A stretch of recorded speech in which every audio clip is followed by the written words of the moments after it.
So far from what we've covered of Lee Harvey Oswald's time in New Orleans during the summer of 1963, we know that he worked at Riley Coffee Company, lived with his pregnant wife Marina and daughter June on Magazine Street, and renewed his passport to get one without any restrictions. In the last episode, we examined whether the apparently pro-Castro Oswald worked for or had a personal relationship with Guy Bannister, an ardent anti-communist who worked closely with Cuban exiles.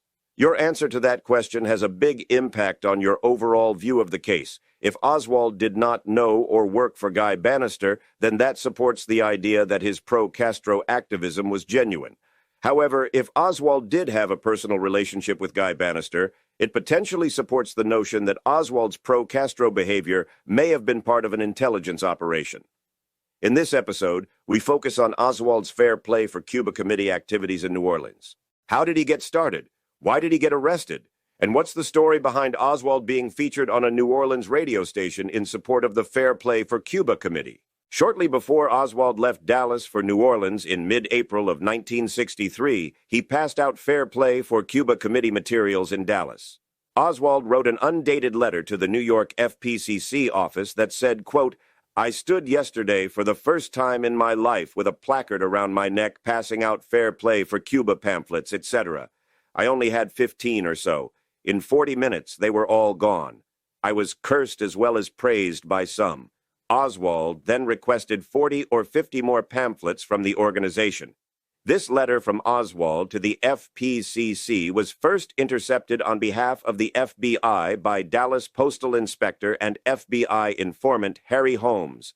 Holmes learned about the letter because he was reading Oswald's outgoing mail. This FPCC leafleting incident in Dallas apparently really did happen because Oswald was also spotted handing the flyers out by Dallas police officer W.R. Finnegan on May 13th.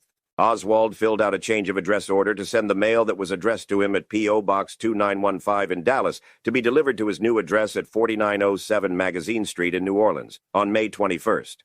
Oswald received a letter from V.T. Lee of the New York FPCC with a copy of the current Fair Play for Cuba Committee literature. Oswald then responded to Lee on May 26th by requesting membership, a Fair Play for Cuba charter, and a photograph of Fidel Castro that was suitable for framing. On May 29th, the FPCC granted Oswald permission to start a new branch in New Orleans, but cautioned Oswald that, quote, "It would be hard to conceive of a chapter with as few members as is soon to exist in the New Orleans area. I have just gone through our files and find that Louisiana seems somewhat restricted for Fair Play activities." In other words, the Fair Play for Cuba main office was telling Oswald, "Good luck, buddy. New Orleans is not a nice place to hand out pro-Castro materials." Oswald did not wait for permission before he got started on May 29th, the same day the New York FPCC letter was mailed. But before Oswald received that letter, Oswald placed an order for 1,000 copies of a 6x9 handbill that was printed by Jones Printing Company in New Orleans. The order was placed by a man who said his name was Osborne and who provided a handwritten rough draft of the flyer. This man Osborne picked up the 1,000 flyers and paid for them, while neither Silver nor Jones could identify this man as Lee Harvey Oswald. The location of the Jones print shop, which was across the street from the Riley Coffee Company, makes it clear that the person who placed this order and paid for it was either Oswald or someone who wanted to make it look like it was Oswald. During the first week of June, a Fair Play for Cuba handbill was found posted on a wall at Tulane University. The handbill listed A.J. Heidel as the contact for the New Orleans FPCC, but the address on the Tulane flyers was wrong. It said P.O. Box 316 when Oswald actually had P.O. Box 361. These Tulane flyers marked the first public use of the name Heidel, apparently by Lee Harvey Oswald. About a week later, around June 15th, a young man was seen handing out Fair Play for Cuba flyers at the Dumaine Street Wharf in New Orleans. This man approached Patrolman Jared Ray, who asked him to stop handing out the flyers without the permission of the Board of Commissioners. The FPCC activist eventually left, and Ray then reported these flyers to the FBI. After the assassination of President Kennedy, Ray told the FBI that Lee Harvey Oswald was the man that he saw handing out flyers at the Dumaine Street Wharf. The Dumaine Street flyers, for what it's worth, did not have any name or mailing address listed. Attorney Dean Andrews first met Lee Harvey Oswald in late May of 1963 when Oswald came to Andrews' office to see about getting his dishonorable discharge from the Marines cleared up, Andrews said that he could help Oswald and requested a $20 retainer, which Oswald never paid. But Oswald still continued to follow up with Andrews about the dishonorable discharge, visiting him between 3 and 5 times. He said Oswald also asked him about how to get citizenship for his wife, and Andrews then directed him to the immigration forms that he would need and told him that he could apply for Marina citizenship without a lawyer. Sometime around July 10th, Dean Andrews walked outside of his office on Canal Street and saw Oswald handing out fair play for Cuba flyers. After recognizing him, Andrews then asked Oswald, quote, "Why are you handing out this junk?" Oswald told Andrews that he was being paid $25 a day to pass out these leaflets. Andrews then reminded Oswald that he owed his law office $25, and that was the last time Dean Andrews said that he ever saw Lee Harvey Oswald. The Riley Coffee Company paid Oswald $1.50 per hour, which comes out to $12 a day for an 8-hour workday. If he was getting paid $25 a day to hand out these flyers like Dean Andrews says, then that was double his pay at Riley Coffee. More importantly, if what Andrews told the Warren Commission is true, the question is, who was paying Oswald to hand out these leaflets and for what purpose? On August 5th, 1963, Oswald walked into a Cuban general goods store called Casa Roca. The store was owned by Carlos Bringer, a 29-year-old Cuban lawyer who was living in exile in New Orleans.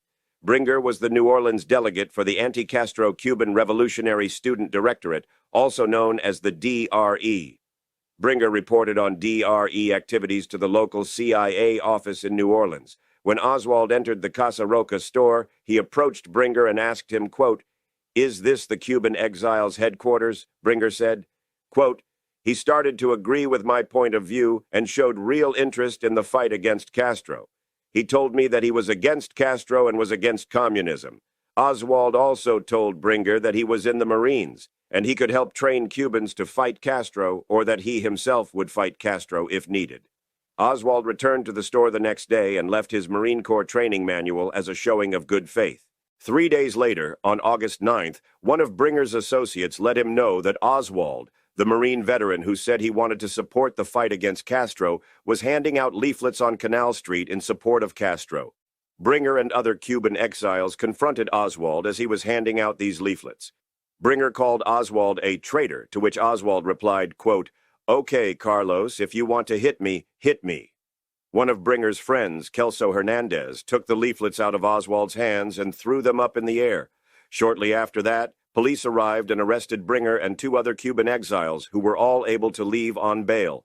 They also arrested Lee Harvey Oswald, who stayed overnight in the New Orleans jail. On Saturday morning, after his night in jail, Oswald spoke to New Orleans Police Lieutenant Francis Martello.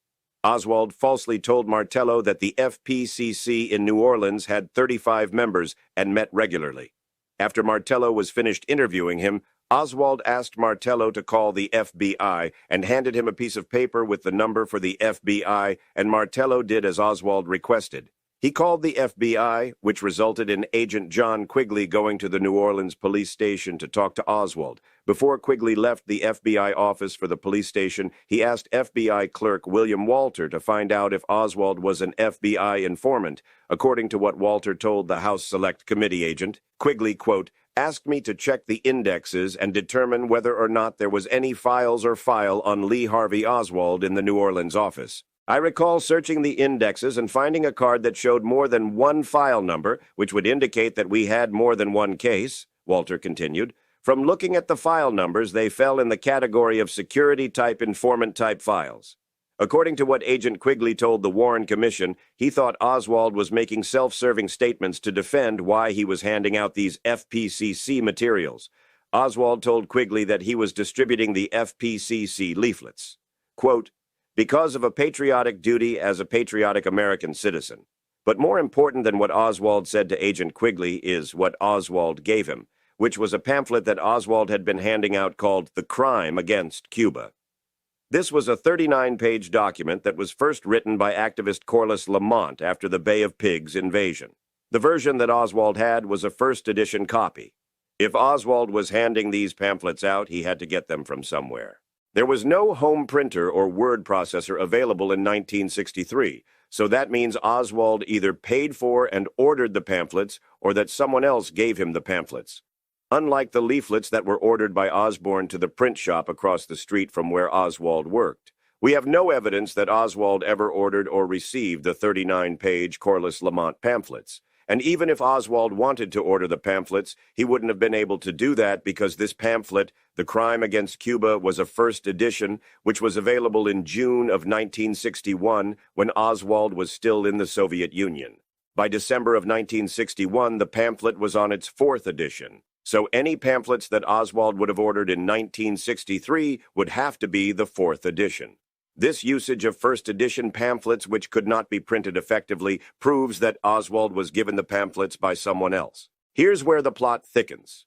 On July 29, 1961, the Central Intelligence Agency sent an order to Basic Pamphlets print shop in New York and ordered 45 copies of the first edition of Corliss Lamont's The Crime Against Cuba, which were then sent to the CIA mailroom library in Washington, D.C.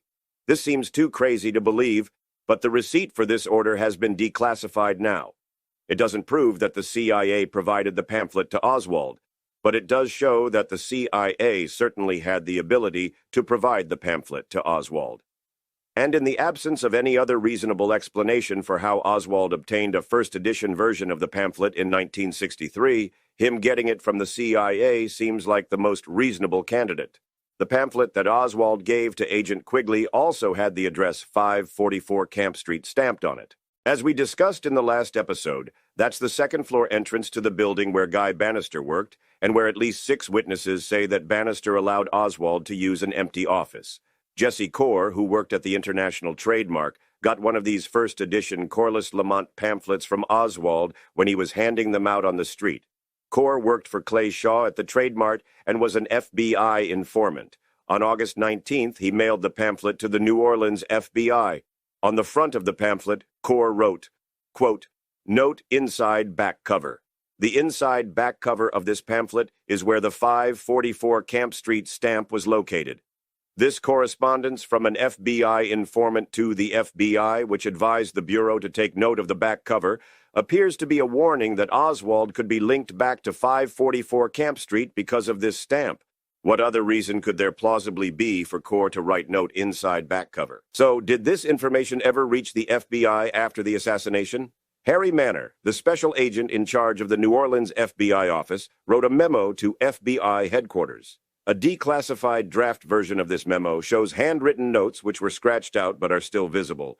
One of the notes that was scratched out said, quote, "Several Fair Play for Cuba pamphlets contained address 544 Camp Street. If the FBI is not concerned about 544 Camp Street, why then is Harry Manor scratching out his note about it? And why is Jesse Corr bringing it to the attention of the FBI?"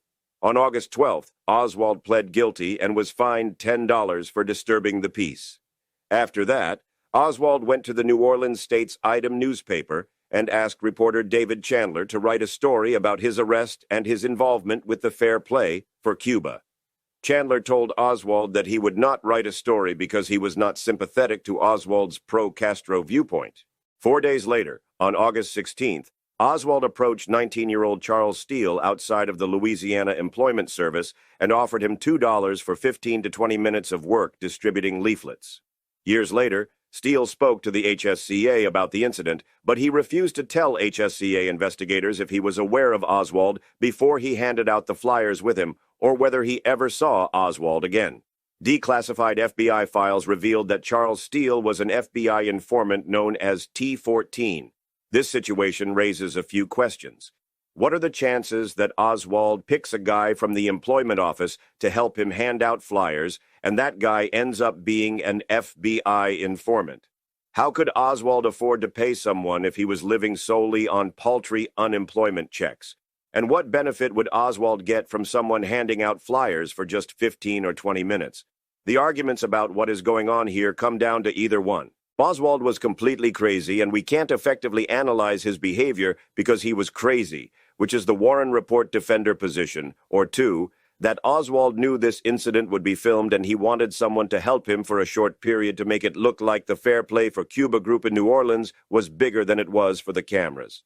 As mentioned earlier, Jesse Core was the informant who sent the pamphlet to the FBI noting the 544 Camp Street address. While Oswald and Steele handed out the leaflets in front of the International Trade Mart, Jesse Core called the WDSU TV station and asked them to send a cameraman to film Oswald and Steele handing these pamphlets out. After handing out the FPCC flyers with Steele, Oswald was invited to be interviewed on WDSU TV and radio stations. Bill Stuckey was the host of a show called Latin Listening Post. Stuckey learned from his friend Carlos Bringer about the altercation that Bringer had with Oswald. Bringer also let Stuckey know where Oswald lived. On August 17th, Stuckey knocked on Oswald's door at 8 a.m. and invited Oswald to be on his radio show that night. Oswald agreed and gave Stuckey a 37-minute interview, which the station would not allow to be played in its entirety. Instead, they cut it up into smaller clips and played it on Stuckey's Latin Listening Post show. Believe it or not, Bill Stuckey was also an FBI informant. He immediately sent the 37-minute audio interview with Oswald to the FBI. On August 21st, Oswald was invited to appear on a live radio discussion on WDSU, as opposed to the taped interview that he had already given. The show was called Conversation Carte Blanche. The guests were Carlos Bringer and Bill Stuckey, both of whom were FBI informants, as well as Oswald and Ed Butler. Butler worked closely with the CIA as the director of the Information Council of the Americas, known as INCA, which was an anti-communist propaganda group. Butler also collaborated with Guy Bannister, Sergio Arcacha-Smith, and CIA agent William Gaudet. Gaudet said that Ed Butler was the one who arranged for Oswald to be on Conversation Carte Blanche. During this radio show, Oswald apparently makes a small misstatement about his time in the Soviet Union, which he then corrects. Here's the clip. For this reason, I'm curious to know just how you supported yourself during the 3 years that you lived in the Soviet Union. I will answer that question directly then, since you will not rest until you get your answer. I worked in Russia. I was under the protection of that is to say, I was not under the protection of the American government, but that is, I was at all times considered an American citizen. When I first heard this statement, I thought, this is nothing. Oswald simply misspoke and then corrected himself. Whether the statement that Oswald was under the protection of the American government is true or not, we don't know. But it's clear that Oswald retracted that statement and said that he was not under the protection of the American government in Russia. So, no big deal, right? When a transcript of this interview was included in the Warren Report volumes as Stuckey Exhibit 3 transcript added the word, quote, not to Oswald's statement so that it read, quote, I was not under the protection that is to say, I was not under the protection of the American government. Since he corrected it, you can't really say that Oswald admitted to being under the protection of the American government. On the other hand, I cannot think of an explanation for why the transcriber went out of their way to insert a word that wasn't there and make it look like Oswald never misspoke at all. One would think that if all of this talk of Oswald being an intelligence agent was really nonsense, the government would let his misstatement speak for itself. But this tampering with the record suggests that someone was working hard to make sure that Oswald's words were not construed to be saying that he was under the protection of the American government. It's either that, or this is one more unexplainable coincidence. As we discussed earlier, Jesse Core worked for Clay Shaw at the International Trade Mart and was an FBI informant. So was Carlos Bringer, the anti-Castro Cuban exile whom Oswald approached. So was Charles Steele, the guy Oswald paid to help him hand out flyers in front of the WDSU TV cameras. But that's just the tip of the iceberg. The other two Cubans who were with Bringer and Oswald when they were arrested were Miguel Cruz, which some say was the father of Canadian-born Texas Senator Ted Cruz, and Kelso Hernandez. Cruz was FBI informant T2, and Hernandez was a CIA asset as well. Orvie Aucoin, the WDSU cameraman who filmed Oswald handing out the leaflets in front of the International Trade Mart, was also an FBI informant. Bill Stuckey, the radio host, was also an FBI informant. Look, I understand that there are a lot of FBI informants and CIA assets. And just because someone may have one of those titles, it doesn't necessarily mean that they're doing something nefarious. There could be innocent explanations. But when we have pretty much everyone involved with Oswald's arrest and subsequent filming of him handing out pamphlets and then going on the radio and TV, all being tied to the FBI or CIA in one way or another, it gives the appearance that Oswald handing the pamphlets out was merely a charade designed to capture video of Oswald that made him look like a pro-Castro sympathizer.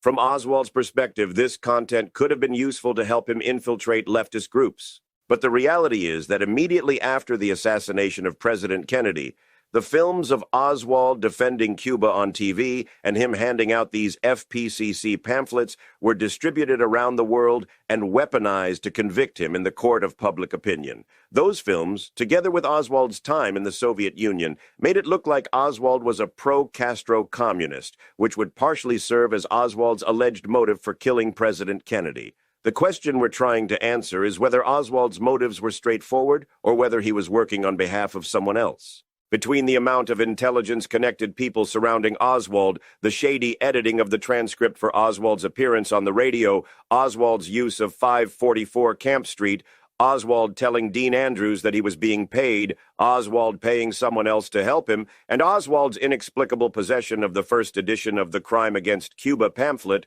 we have to strongly consider the idea that Oswald was being set up and was working with others, as opposed to being a pro-Castro lone nut.